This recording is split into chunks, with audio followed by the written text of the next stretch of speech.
Has been dash since morning. Option आहेत study, studying आणि studies. यापैकी कोणतं ऑप्शन बरोबर आहे, म्हणजे कोणतं वर्ब इथे यूज करायचं, कोणतं ऑप्शन इथे फिल करायचं आहे ते तुम्हाला सांगायचं आहे. तुम्हाला यासाठी काही सेकंदाचा टाईम दिला जाईल, त्या टाईममध्ये तुम्ही हे सांगायचं आहे. जर तुम्हाला कन्फ्यूज होत असेल तर गाईज इथं खाली मी मराठीचं सेंटेन्ससुद्धा दिलं आहे की मराठीचं सेंटेन्स काय आहे, त्यावरून तुम्हाला चांगली आयडिया येईल. अशाच प्रकारे या व्हिडिओमध्ये आपण सगळे टेन्स आहेत किंवा प्रिपोजिशन्स आहेत त्या सगळ्यांची आपण असे क्विज वाईज प्रॅक्टिस करणार आहोत. तुमचा स्कोअर किती झाला हे मला तुम्ही कमेंट करून सांगायचं आहे. Now your turn. गुड. इथं ऑप्शन आहे बी स्टडिंग, कारण तो सकाळपासून अभ्यास करत आहे. म्हणजे हे जे सेंटेन्स आहे हे सेंटेन्स आहे कॉन्टिन्युअस परफेक्ट प्रेझेंट टेन्सचं सेंटेन्स आहे आणि कॉन्टिन्युअस परफेक्ट प्रेझेंट टेन्समध्ये हॅव बीन किंवा हॅज बीन सोबत वर्बचं ING फॉर्म घ्यायचं असतं, म्हणून बी ऑप्शन बरोबर आहे. Clear. He has been studying since morning. Clear. Next. She dash temple every Sunday. Option go, went आणि गोज. Now your turn. हे जे सेंटेन्स आहे बघा, मी मराठीत पण खाली लिहून दिलं आहे. ही डॅश टेम्पल एव्हरी संडे, म्हणजे ती दर रविवारी मंदिरात जाते. हे जे सेंटेन्स आहे हे सेंटेन्स आहे सिम्पल प्रेझेंट टेन्सचं आणि सिम्पल प्रेझेंट टेन्समध्ये आपण वर्बला यस किंवा ES लावतो. जेव्हा आपले जे सब्जेक्ट कोणते ही, सी, इट, राम, श्याम यांच्यासोबत. इथे सब्जेक्ट सी आहे म्हणून आपलं थर्ड ऑप्शन बरोबर आहे, goes. She goes temple every Sunday. Next. Dash he speak English. Your options does, is, was. Now your turn. Good. म्हणजे तो इंग्रजी बोलतो का, हे सेंटेन्स आहे प्रेझेंट टेन्सचं आणि प्रेझेंट टेन्समध्ये ज्यावेळेस आपण क्वेश्चन विचारतो त्यावेळेस डू किंवा डजचा यूज करतो. डू डज केव्हा यूज करायचं तुम्हाला माहीत असेल, म्हणून option A. Next. My sister dash not at home yesterday. Your options does, is, was. Now your turn. Good try. My sister was not at home yesterday. My sister was not at home yesterday. Was का आलं? माझी बहीण घरी नव्हती म्हणताय. आता एवढ्यातून तर तुम्हाला कळालं असेल की हे सेंटेन्स आहे पास्टचं सेंटेन्स आहे, म्हणून आपण इथे वॉज घेतलेला आहे. The boy speak English dash. Your options fluently, peacefully, strongly. Now your turn. Good. Option A fluently. The boy speak fluently. Next. We dash the museum next week. We dash the museum next week. बघा मी खाली मराठीचं sentence सुद्धा दिलेलं आहे, नीट लक्ष देऊन करा. यामुळे तुमचे टेन्सेस झाले, प्रिपोजिशन्स झाले किंवा मॉडल वर्ब्स झाले, हे सगळं तुम्हाला कुठे कोणत्या वर्बचे फॉर्म्स यूज करायचे किंवा कोणतं हेल्पिंग वर्ब घ्यायचं हे सगळं तुम्हाला क्लिअर होईल. म्हणून हे जे क्विज व्हिडिओ आहे तुम्ही नक्की करा. पहिल्यांदा जरी चुकलं, थोडंसं नाही जमलं, मी तुम्हाला एक्सप्लेनेशनसुद्धा देत आहे, त्यामुळे तुमचे प्रत्येक डाऊटसुद्धा क्लिअर होईल. त्यामुळे जर नाही समजलं तर परत व्हिडिओ बघा आणि चांगला स्कोअर करण्याचा प्रयत्न करा. Your options visit, visited, will visit. Good. Will visit. Will visit का? कारण काय म्हणताय तुम्ही, आम्ही पुढील आठवड्यात संग्रहालयाला भेट देऊ किंवा म्युझियमला भेट देऊ. फ्युचरचे सेंटेन्स आहे म्हणून इथे आपण विल विजिट घेतलं. Next. I have dash lunch. याचे ऑप्शन्स आहेत ate, eaten, eat. Now your turn. Good. I have eaten lunch. I have eaten lunch. Option number second. आता ईटन का आलं? कारण हे जे सेंटेन्स आहे हे सेंटेन्स आहे परफेक्ट प्रेझेंट टेन्सचं सेंटेन्स आहे आणि परफेक्ट प्रेझेंट टेन्समध्ये हॅव हॅज सोबत आपण वर्बचं थर्ड फॉर्म घेतो, म्हणून इथे eat, ate, eaten, eaten third form आहे म्हणून. Clear. Next, are you angry dash me. Are you angry dash me. याचे ऑप्शन्स आहेत with, about. Now your turn. Good try. आता इथे बघा, तू माझ्यावर रागावलास का, तुम्ही असं विचारताय. Are you angry dash me. आता इथे बघा, अँग्री सोबत तुम्ही विथ कधी यूज करायचं.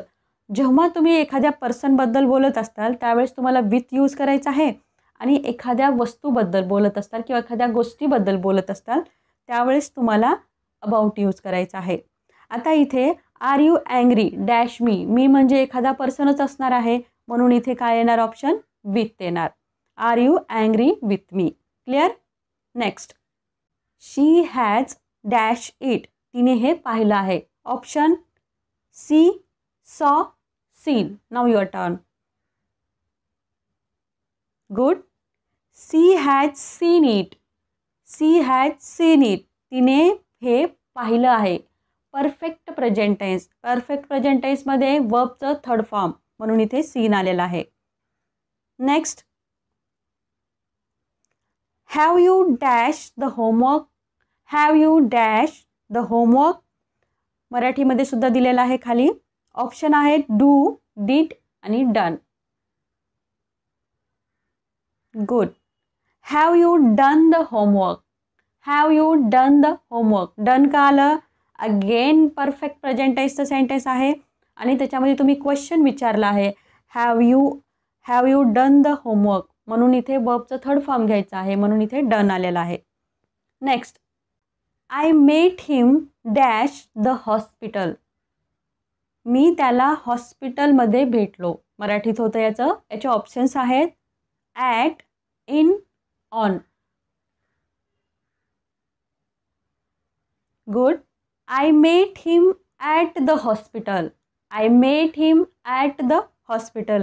ॲट का घेतलं, जर तुम्हाला पर्टिक्युलर प्लेसबद्दल बोलायचं असेल तर तुम्हाला ॲट घ्यायचं आहे. जर तुम्ही इथे समजा हॉस्पिटलच्या एखाद्या रूमबद्दल बोलत असताल तर तिथे तुम्हाला इन आलं असतं, म्हणून इथे आपण at.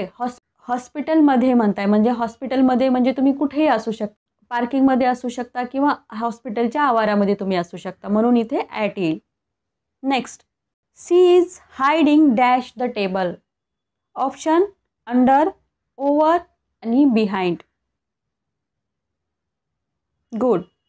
C is hiding under the table. ती टेबलाखाली लपली आहे. Under the table. गाईज, जर तुम्हाला प्रिपोजिशनबद्दल कन्फ्यूज होत असेल, तुम्हाला प्रिपोजिशन्स माहीत नसतील तर काय करा, तुम्ही आपल्या चॅनलवरती याच्यावर खूप डिटेलमध्ये मी व्हिडिओ बनवला आहे, तो व्हिडिओ नक्की बघा. तुमचे प्रिपोजिशन चांगल्या प्रकारे तुम्ही समजू शकाल आणि तुमचे इम्प्रूव्हसुद्धा होतील. The train will arrive dash 5 minutes. The train will arrive dash 5 minute, म्हणजे ट्रेन 5 मिनिटात येईल. ऑप्शन्स आहेत within, in, at. Good. The train will arrive in 5 minute. The train will arrive in 5 minute. The cat jumped dash the wall. मांजराने भिंतीवरून उडी मारली. Option आहेत on to, across, over. Good. The cat jumped over the wall. The cat jumped over the wall. ओव्हरचा use माहिती नसेल तर प्रिपोजिशनचा video नक्की बघा, तुम्हाला सगळं कन्फ्युजन दूर होईल. She can dash English. She can dash English. याचे ऑप्शन्स आहेत speak, speaks, speaking. Good. She can speak English. She can speak English. आता इथे स्पीक का आलं, कारण कोणत्याही जे काही मॉडल वर्ब्स असतात त्यांच्यासोबत तुम्हाला वर्बचं फर्स्ट फॉर्मच यूज करायचं आहे. त्याला यस वगैरे काही लावायचं नाही किंवा ING फॉर्मसुद्धा घ्यायची गरज नाही. ॲज इट इज जे काही वर्ब्स असतात ते तुम्हाला यूज करायचे आहेत. Clear. Next, if he comes I dash to him. तो आला तर मी त्याच्याशी बोलेन. याचे ऑप्शन्स आहेत will talk, would talk, am talking. Good. If he comes, I will talk to him. I will talk to him. आता इथे I will talk का आलं बघा. जेव्हा अशी सेंटेन्स येतात, जर तो आला तर मी हे करेन, असे म्हणजे दोन सेंटेन्स येत असतात. अशा सेंटेन्समध्ये तुम्हाला काय करायचं आहे, पहिलं सेंटेन्स सिंपल प्रेझेंट टेन्सचं असतं आणि सेकंड सेंटेन्स हे सिंपल फ्युचर टेन्सचं घ्यायचं आहे. म्हणून आपण इथे काय लिहिलं, विल टॉक लिहिलं. नेक्स्ट तशाच प्रकारचं एक सेंटेन्स आहे, if you dash hard you will pass the exam. जर तू कठोर अभ्यास केलास तर तू परीक्षेत पास होशील. याचे ऑप्शन आहेत study, studies, will study. Good. If you study hard you will pass the exam. मी तुम्हाला सांगितलं पहिलं सेंटेन्स सिंपल प्रेझेंट टेन्सचं, म्हणून आपण इथे स्टडी घेतलेलं आहे आणि सेकंड सेंटेन्स सिंपल फ्युचर टेन्सचं. आय होप गाईज हा व्हिडिओ तुमच्यासाठी युजफुल असेल आणि गाईज तुम्हाला अशाच प्रकारे क्विज थ्रू जर तुम्हाला प्रॅक्टिस करायची असेल इंग्लिश स्पीकिंगची, मला तुम्ही नक्की व्हिडिओमध्ये कमेंट करा. कॉमेंट बॉक्समध्ये कमेंट करा की मॅम असेच व्हिडिओ अजून बनवा, मी नक्की असेच व्हिडिओ घेऊन येईन.